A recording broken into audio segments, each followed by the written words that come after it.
You wait 6 months to do this trip. You get there, you're ready, you book yourself up to fly for 18 hours or whatever it was, and then they say, yeah, you might not even be going, so.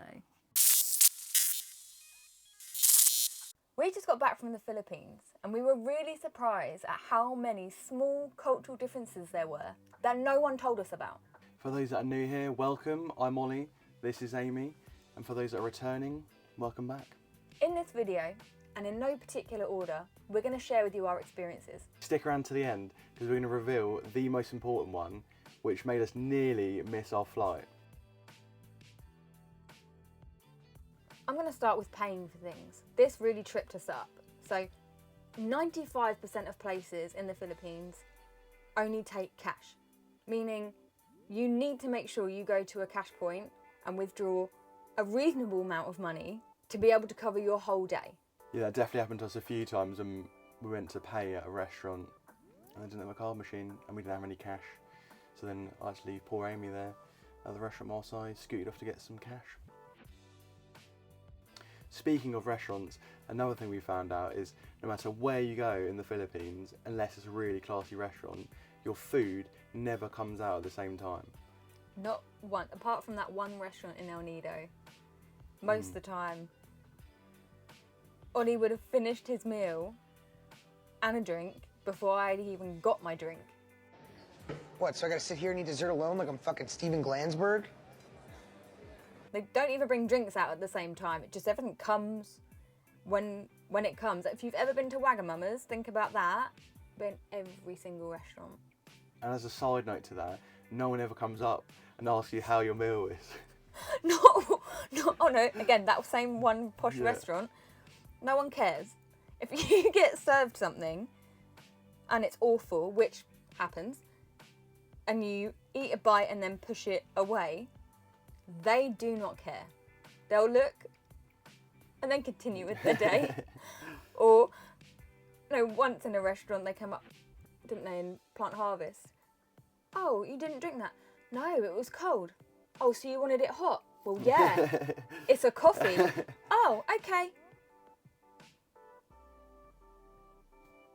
That was it. I still had to pay for it and they did not care. Speaking of ATMs, and bear in mind, we only found this out on like the last 3 days, you need to avoid Euronet.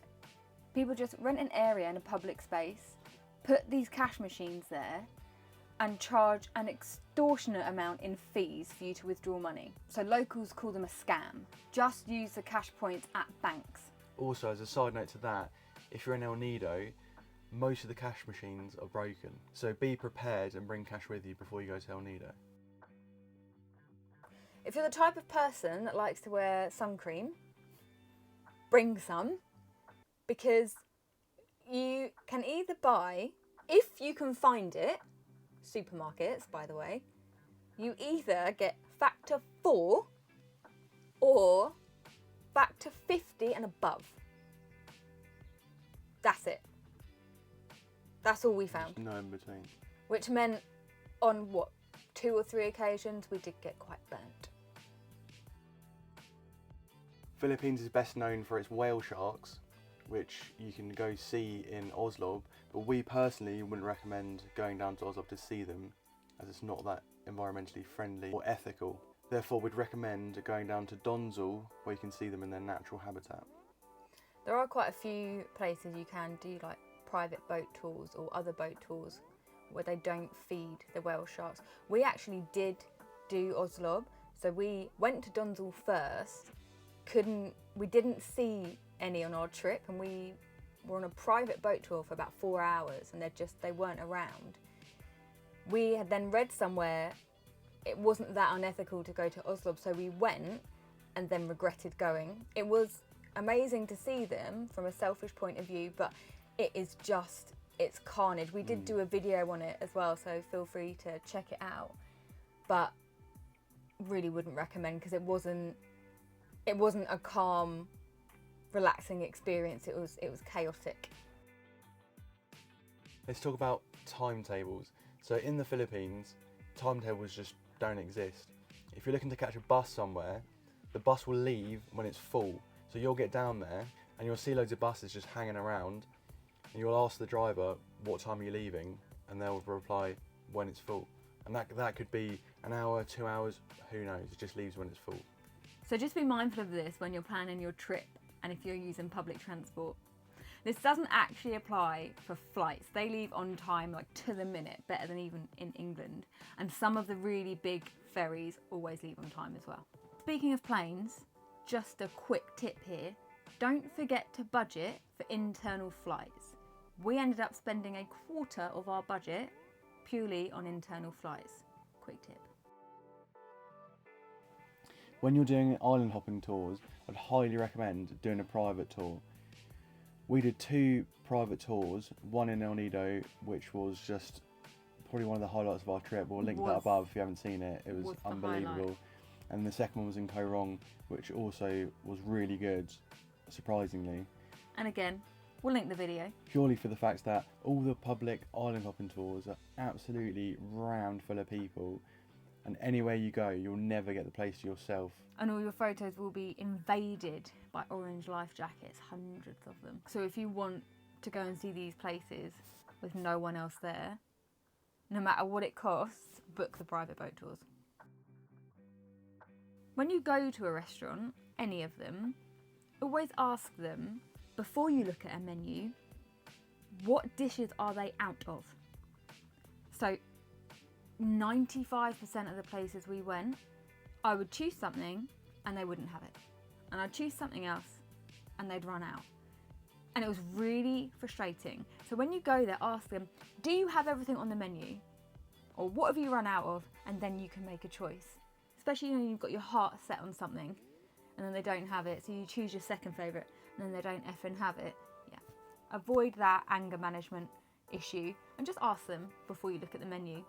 And another quick tip, it seems in the Philippines they add extra sugar in everything. So if you're trying to watch your sugar intake, when you ask for an item to consume, say no sugar, thank you, because they put it in all the fruit shakes, they add it in all the teas, they add it probably in loads of the food. So just make sure you check or ask them for no sugar, because they'll just add a load in there anyway. Unless that's your thing and you want loads of sugar in your food. Yeah, well then you're going to have a great time, so just don't worry about it. This one is quite a big culture shock. So most places you have to flush the toilet with a bucket. So a lot of the toilets will have a bucket of water with a little bucket inside it, which then you scoop out the water to then use that to flush the toilet with. And I'd say that's the case in 90% of toilets in the Philippines. If you've been to Asian countries before, you're probably used to that. But if this is your first time in an Asian country, that's a bit of a weird one. So this is one we didn't find out until a couple of days before we actually visited. But in El Nido and Koh Ron, something like 89% of people get food poisoning while they're there. Bear in mind, I heard that percentage from someone else talking, so that might not be perfectly correct, but pretty much everyone we spoke to who had been to El Nido and Koh Ron had food poisoning bad.